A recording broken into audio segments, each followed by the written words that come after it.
Ne mi diyen o? Yok satma, ne getirdin malları? Yok satma getirmedim. Ha? Hazır bağlarda koyun sapısık ol ya he. Ay ne ettin? Şu bağların karşısından güpürdüyorsun bunu kap aylanıp he.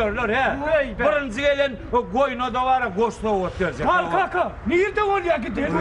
Vay koyun sapısık var mı ustayda koyun sapısık var mı? Oya kalk ne melek kaharlanma. Kaharlanma. Şu ağır kızı var ana. Hava.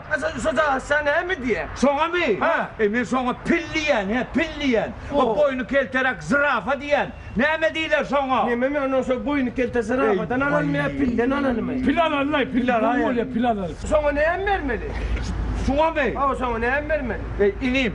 Mene sonra öyde cücül pala var ya ne? Sene mekitte iyilde ne kartıs kaynatıp ver. Gün örtan kelemli çorba ver.